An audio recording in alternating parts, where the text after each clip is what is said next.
Hello and welcome to Louise Singleton Creations. In today's video I'm going to be using epoxy resin inside balloons to create vases, bowls and even a lampshade. If that captures your interest, stay tuned and enjoy the video.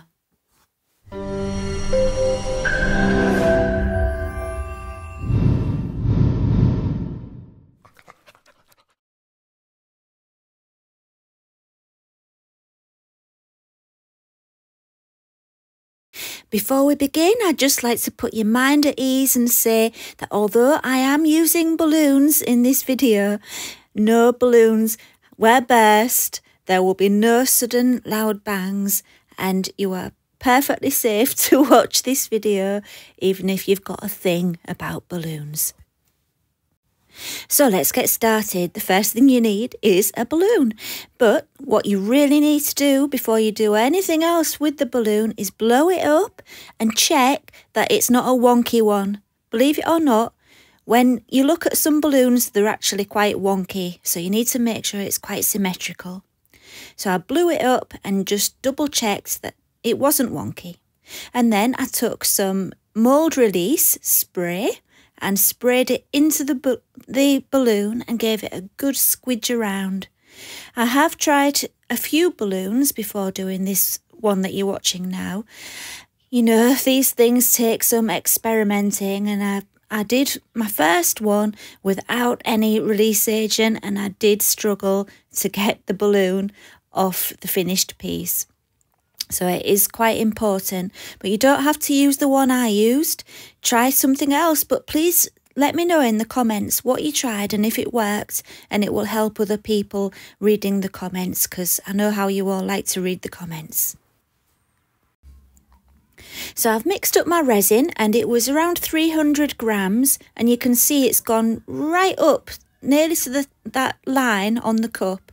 So that will help you if you like to measure by volume. I don't know the exact volume, but it was 300 grams. And it's a really high viscosity resin. It's so thick and gloopy, and that's what you need. This one is faux Resin. I don't know how much I would recommend it really, because it smells. The one I would recommend is Resin Pro Deluxe. That's a really thick one, and you do need a thick one for this project. And I've added some pigment. It was just a bronze one. You want to make sure it's quite thick, the pigment, so you can see through the balloon that you're covering the sides. If you leave it clear, it's hard to see. You'll see in a minute, but you kind of need your resin to be quite dark. And once it's all mixed up, you need to pour it into a bottle. You can use any kind of bottle you like, as long as it's big enough. And I've used a washing up liquid bottle, and that works quite well. But a water bottle or even a glass bottle would be fine. It just needs to have a neck that the balloon will go over. So this is the part which will probably deter people, but don't be deterred because it's really not difficult at all. All you need to do is blow up your balloon and twist it, and that helps to seal it a little bit, and try and keep it twisted, don't let it come undone, and just pop it over the top of the bottle. And it's so easy. It looks difficult, but it's not. And then just turn it over and be patient. Let that resin all flow into the balloon.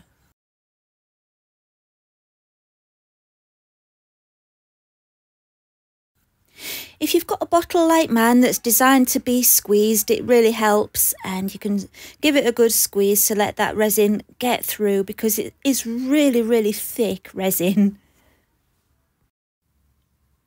Once all your resin's out of the bottle and into the balloon, give the balloon a twist again and then carefully release it from the bottle. It can be a little bit messy, so have a baby wipe or something at hand so you can give it a good wipe.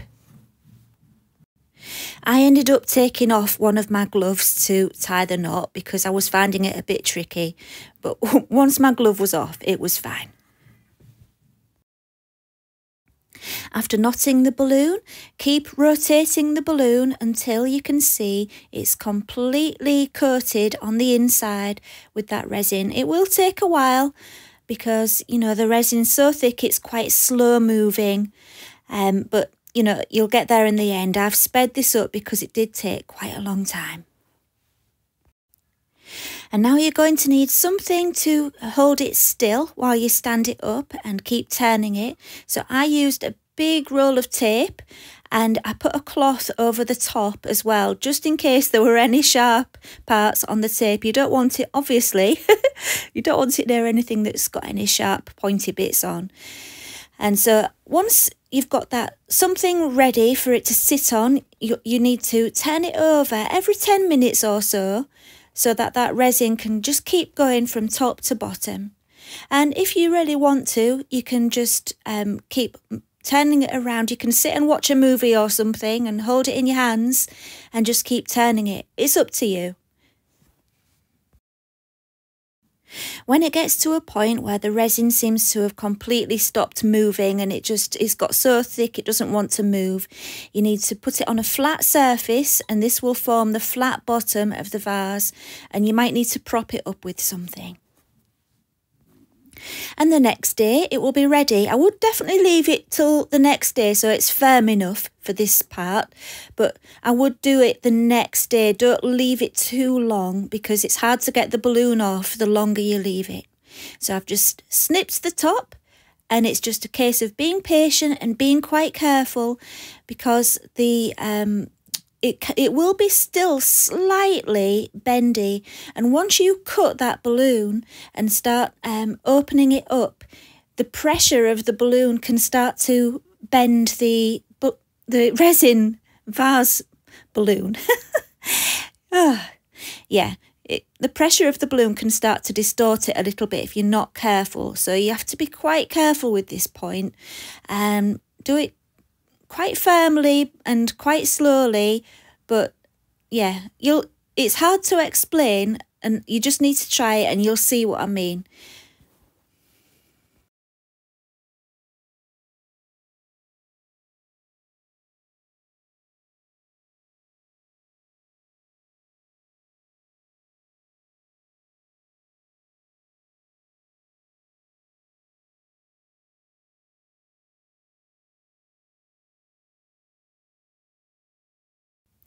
And there we have it, our resin balloon, and now it's time to cut it down to make it into a vase shape.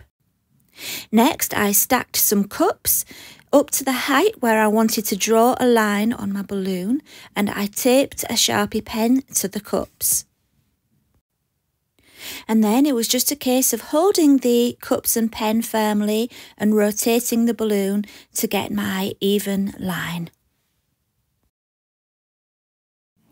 To cut it, you will need a rotary tool like a Dremel or something similar, and you'll need a cutting wheel on it. I have a diamond cutting wheel there, which is a really good one. It works really well. I'll put a link in the Amazon storefront link. And yeah, it's best to do it outside. I did it inside because I couldn't set my camera up outside at the time. But you really should be doing it outside, and make sure you wear a mask and simply cut along the line all the way around. And for this cut, it doesn't actually need to be very neat and tidy, because once you've given it another coat of resin, you will need to do this again. So trim it above the height that you want your finished vase to be, because you're going to be cutting a little bit more off afterwards. And once that's done, you've got your lovely round vase or bowl shape ready to be decorated however you want to. Let your imagination run wild with this. You could do all kinds of things. However you decide you're going to decorate your vase or bowl, it will need another coat of resin because it will just be too flimsy without it. So this is how I added my next coat of resin. I took a stack of cups again, and this time they're to elevate the bowl.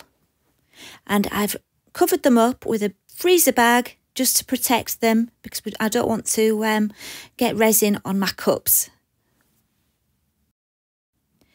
Next, you're going to need to find something to catch the excess resin that drips off. And so here I've just taken a silicone cake mould.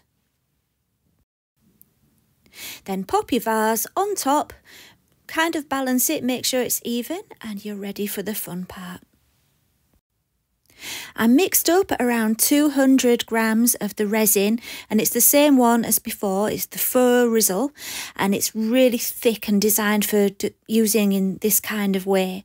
If you're using a really thin resin, what tends to happen is I've found it stretches as it's curing because it's so thin and it's kind of still moving as it starts to cure. You kind of get stretch marks on it. That's the best way I can describe it. You know how you, if you're a lady who's had children and you've got stretch marks on your belly, it's the same kind of thing. It's just stretching too quickly and yeah, it leaves those marks. So I don't like to use a thin one in this way. So that thick faux resin works best. And I used 3 colours. I've used 2 of them are the opaque pigment pastes, a white and a brown, and then I've got some bronze mica powder. And the reason that I used pigment paste is because it goes really thin. As it goes down, you kind of lose your pattern if your colour is too transparent. So the idea was to kind of get it as opaque as I could. One thing to watch out for when you're using a very thick resin like this one is bubbles. They are really gassy and it's harder to get them to escape. So you can torch it and they all seem to have gone, but then you look again in a few minutes and there's more bubbles appearing. So you do need to watch that and keep just giving it a very quick blast with a kitchen torch, you know, like a creme brulee one. Just a quick blast. You don't want to get the balloon base, you know, your vase, you don't want to get it too warm because it will start to get bendy. So just a very quick blast now and again, just to burst the bubbles, and you'll be sorted.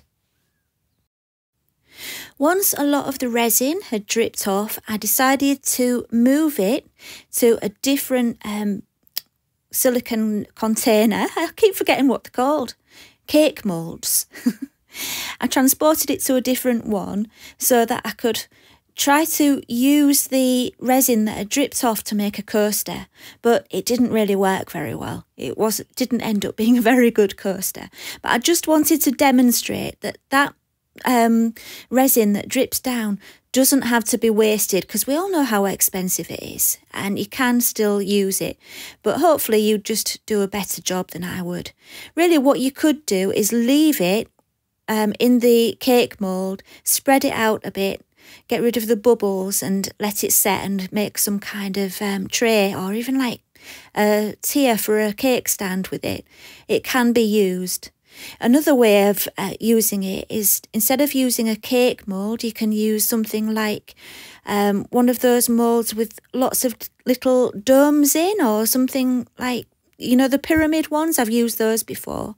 They've got lots of little pyramids in them. They're like baking sheets.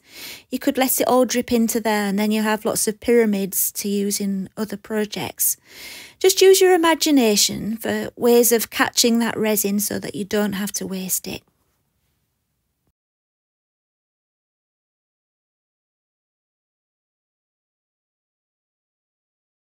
Okay, so we've got another one, and this one's going to be a light shade.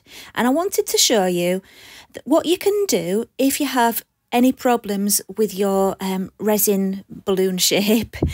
I had some problems with this one. The balloon wouldn't come off it very well, and I had a few patches where I tried to use sandpaper to get the little bits of balloon off, and I'd made a little bit of a mess.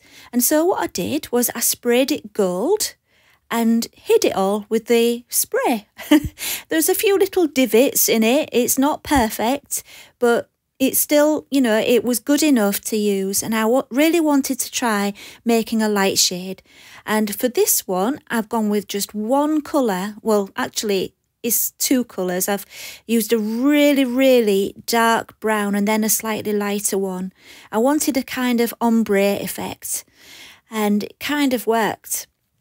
Again, I used a mixture of pigment paste and some mica powder. It's a black pigment paste with some dark brown mica powder from Arteza, and I can't think right now what it was called, but it was the darkest one from the kit.